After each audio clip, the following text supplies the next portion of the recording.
Hello students, welcome to RNM academy channel. Students, basic mechanical engineering subject में हम अलग अलग फ्यूल्स और एनर्जी सोर्सेज की बात कर रहे हैं। तो आज हम बात करने वाले हाइड्रोलिक एनर्जी। उसको हम हाइड्रोलिक एनर्जी भी कह सकते हैं, उसको हम दूसरा नाम है हाइडल एनर्जी। कई बार हम उसको कहते हैं हाइडल एनर्जी। ये एनर्जी कैसी है? हाइडल एनर्जी मीन्स पानी में समाई हुई ऊर्जा। इसको हम कह सकते हैं energy which is available from water, पानी में से मिलने वाली एनर्जी। और जाहिर है कि जब पानी की बात है तो उसमें से मिलने वाली एनर्जी दूसरे फ्यूल्स में से जो एनर्जी मिलती है, लाइक फोसाइल फ्यूल्स और एनी अदर एनर्जी, उससे बहुत अलग है। किस प्रकार अलग है? पहले तो ये जो एनर्जी है वो रिन्यूएबल है। रिन्यूएबल, अगर बात करें फ्यूल्स की तो फ्यूल्स कंज्यूमेबल है, तो फिर वो रिन्यूएबल नहीं है। दूसरी बात है, ये जो एनर्जी सोर्स है पानी में से मिलने वाला एनर्जी, हाइडल एनर्जी या hydraulic energy, it is non polluting source. Non polluting source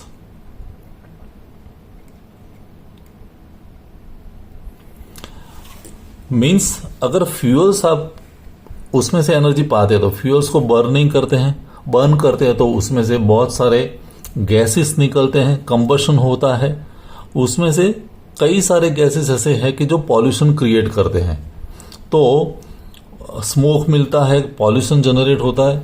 तो वैसा कुछ भी नहीं है ये एनर्जी में। हाइडल एनर्जी की बात करें तो उसमें ऐसा कुछ नहीं है। सो नॉन पॉल्यूटिंग सोर्स है, रिन्यूएबल सोर्स है। अभी हाइड्रोलिक एनर्जी कैसे काम करती है वो समझने के लिए मैंने एक डायग्राम बनाया जो है हाइड्रोलिक पावर प्लांट। क्योंकि हाइड्रोल मीन्स पानी में से भी हम एनर्जी प्राप्त कर सकते हैं और वही एनर्जी से हम इलेक्ट्रिसिटी भी जनरेट कर सकते हैं। तो ये हाइड्रोल पावर प्लांट है। जैसे हम स्टीम पावर प्लांट की बात करते थे जहां फोसाइल फ्यूल्स बर्न करते थे और उसमें से हम एनर्जी पाते थे, तो यहां भी हम इलेक्ट्रिकल एनर्जी जनरेट कर सकते हैं। लेकिन कैसे? तो वाटर जो है, पानी में दो प्रकार की ऊर्जा है, पहले वो समझ लेते हैं। एक है जिसको हम कहते हैं पोटेंशियल एनर्जी पीई, और दूसरी है kinetic energy KE. PE means potential energy means किस प्रकार की एनर्जी? पानी का खुद का कुछ स्टेट है और उसकी स्थिति के अनुसार जो एनर्जी मिलती है वो है पोटेंशियल एनर्जी, जिसको हम कहते हैं WH या mgh। Potential energy is equal to mgh, उसका इक्वेशन है। m means mass of the water, g means gravitational acceleration and h means उसकी हाइट। और काइनेटिक एनर्जी का इक्वेशन है 1/2 mv square. 1/2 mv square. m means mass of water and v is the velocity of water. तो river में जो energy है वो flowing water है। फ्लोइंग वाटर है तो पानी की कुछ ना कुछ वेलोसिटी है, तो उसमें काइनेटिक एनर्जी हमें मिलती है। जहां एनर्जी रिलीज नहीं हुई है और वो उसकी पोजीशन के अनुसार है, वो पोटेंशियल एनर्जी है। तो हाइड्रोलिक पावर प्लांट कैसे काम करता है वो पहले समझ लेते हैं। रिवर में से आता हुआ पानी, लाइक मैंने यहां पानी दिखाया है, तो ये पानी, the water is collected and stored. पानी को हम कलेक्ट करते हैं और उसको स्टोरेज के लिए एक डैम सा स्ट्रक्चर बनाते हैं। So this is dam. तो डैम से पानी रुक जाता है। So dam is constructed and when we construct the dam and water is stored and collected, पानी की कुछ न कुछ हाइट मिलती है। ऑब्वियसली डैम खुद हाइट पर होता है और इस तरह से ये हाइट मिलती है, जिसको हम टेक्निकल लैंग्वेज में कहते हैं हेड। तो ये लेवल से कुछ न कुछ हाइट मिली। अभी ये हाइट वाला पानी एक इंक्लाइन पाइपलाइन से, जिसको हम पेनस्टॉक कहते हैं, ये नाम है पेनस्टॉक, दिस इज।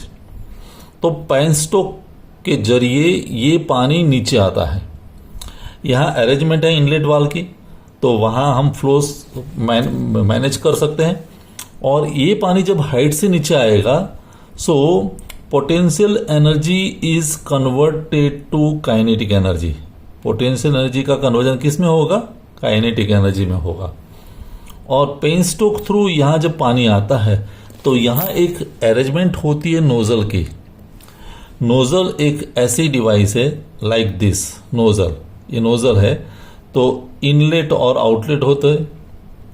तो इनलेट से पानी निकल के यहाँ आउटलेट पर पानी मिलता है। अभी नोजल का फंक्शन क्या है ये भी समझ लीजिए। Nozzle converts what ever the pressure energy, जो भी प्रेशर होगा पानी में उस प्रेशर एनर्जी को वेलोसिटी में कन्वर्ट करती है, मीन्स काइनेटिक एनर्जी में कन्वर्ट करती है। तो हाई वेलोसिटी जेट यहां पर मिलता है और ये है टरबाइन। टरबाइन मीन्स एक व्हील है, मैं यहां दिखाऊं तो दिस टाइप ऑफ व्हील, और व्हील पर बहुत सारी ब्लेड्स है, ऐसे ब्लेड्स माउंटिंग है ये। तो हाई वेलोसिटी वाला जो जेट है पानी का, तो the water jet is impinged on the wheels, on the blades of the wheels. जो ब्लेड्स है अलग अलग, उस ब्लेड्स पर ये पानी का मारा चलता है, मीन्स पानी यहां पर लगता है, इम्पैक्ट लगता है, और उस इम्पैक्ट की वजह से ये व्हील कंप्लीटली रोटेट होता है। तो रोटेशनल एनर्जी मिलती है, मीन्स व्हील फास्ट स्पीड से रोटेट होने लगता है। और व्हील के साथ कनेक्टेड है, वहीं शाफ्ट पर जनरेटर अटैच्ड है। तो जनरेटर क्या करता है, क्योंकि जब भी रोटेशन मिला तो उसको हम कहते हैं मैकेनिकल एनर्जी, और यही मैकेनिकल एनर्जी को कन्वर्ट करने का काम जनरेटर का है। तो generator converts it to electrical energy, उसको कन्वर्ट करता है इलेक्ट्रिकल एनर्जी। तो वहीं इस डायग्राम में दिखा है, पानी आता है हाइट से, काइनेटिक एनर्जी में कन्वर्जन हुआ, फिर नोजल से और वेलोसिटी फास्ट मिली, और वही नोजल से ये जो टरबाइन है, टरबाइंस में ब्लेड्स है, वो ब्लेड्स रोटेट होते हैं, और उसी शाफ्ट के साथ जुड़ा हुआ है जनरेटर ये।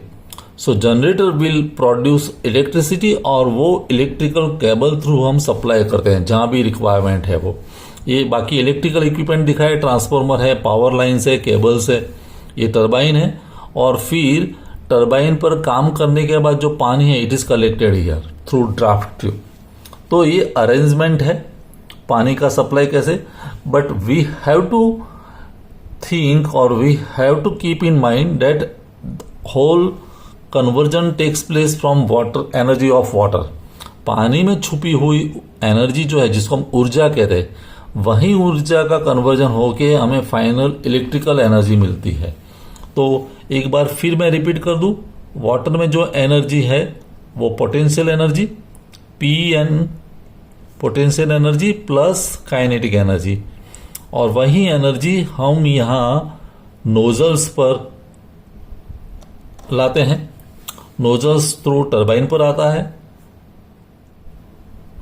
टरबाइन रोटेट होता है, और रोटेट होता है means mechanical energy is obtain, और वही मैकेनिकल एनर्जी के बीच में आता है जनरेटर, और generator will produce electrical energy. तो इस तरह से पावर प्रोडक्शन होता है। तो ये हाइड्रोलिक एनर्जी इसको कहते हैं, हाइडल एनर्जी। मुझे लगता है कंप्लीटली आपको समझ में आ गया होगा।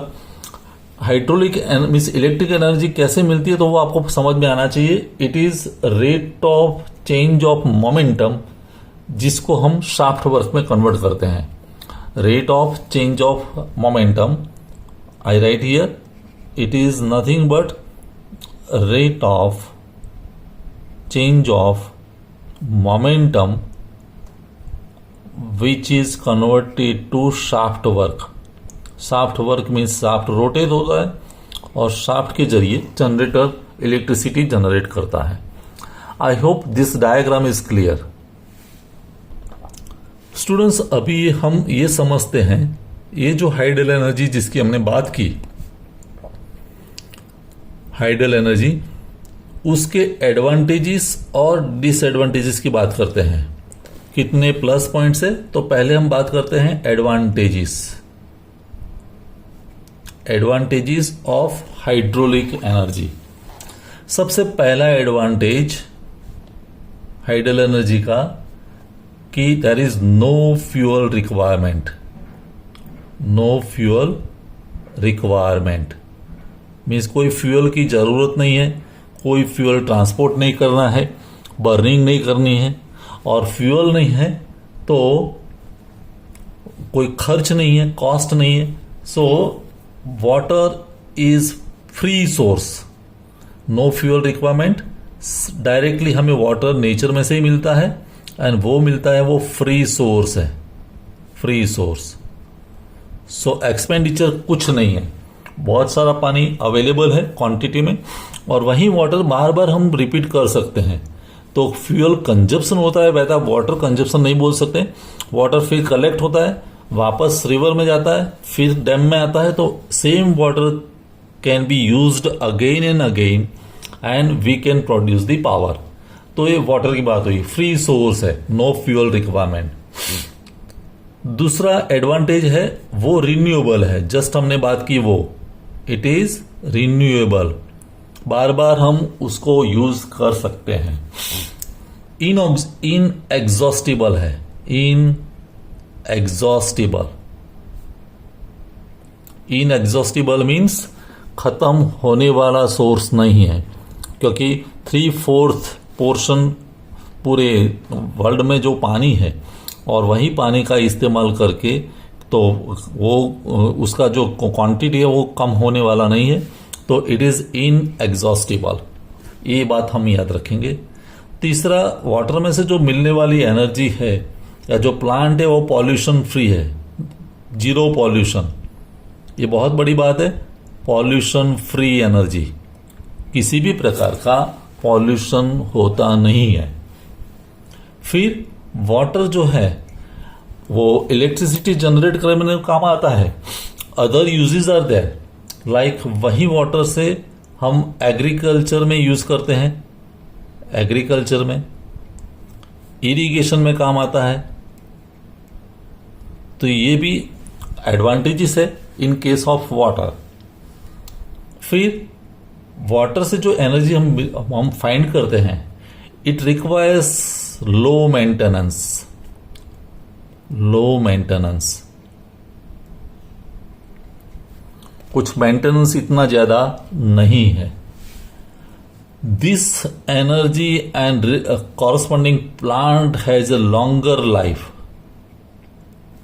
इसमें से जो भी हम अरेंजमेंट बनाते हैं एनर्जी कन्वर्जन के लिए, तो उस प्लांट का लाइफ बहुत बड़ा होता है, longer life.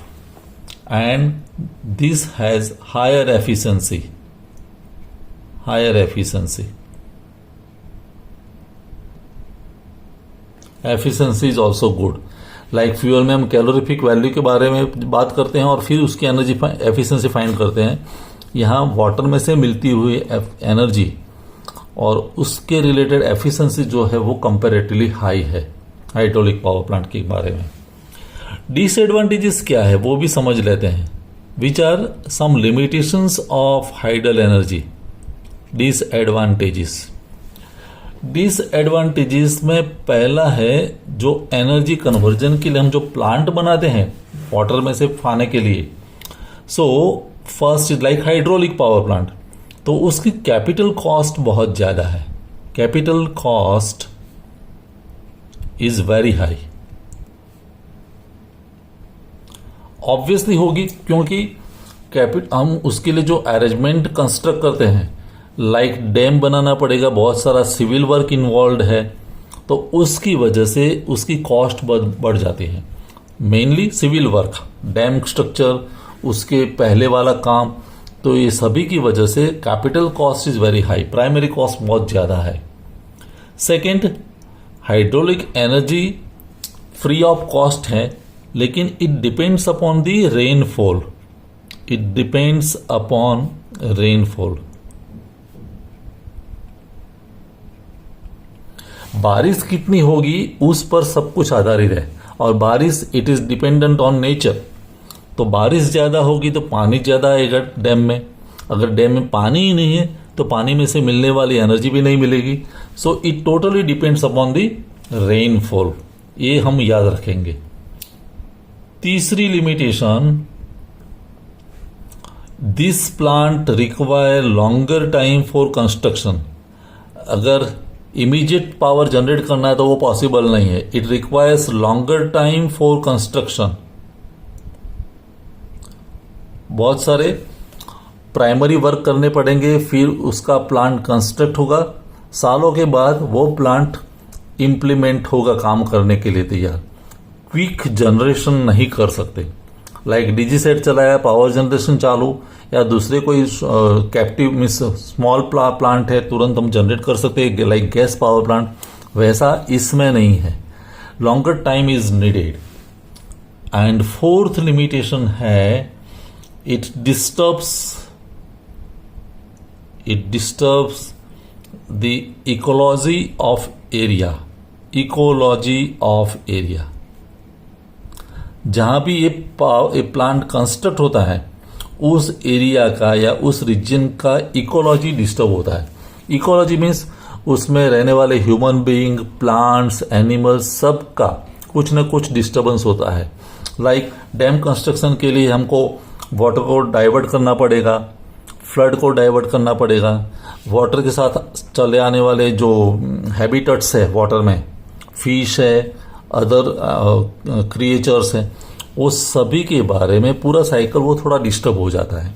So it disturbs the ecology of area. ये हम समझेंगे. So these are plus points and these are negative points for hydel energy.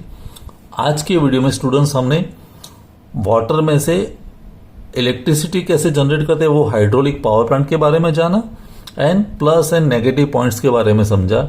मुझे लगता है ये सभी पॉइंट्स आपके दिमाग में क्लियर हो गए होंगे. आप खुद ये क्वेश्चन तैयार कर लीजिए नोट बना के. मिलेंगे नेक्स्ट वीडियो में कोई नए टॉपिक के साथ. Thank you for watching. Thank you very much. अगर आपको ये वीडियो पसंद आया है और आप मेरे चैनल पर नए हैं तो प्लीज मेरे चैनल को लाइक कीजिए, शेयर कीजिए और सब्सक्राइब जरूर कीजिए. Thank you very much.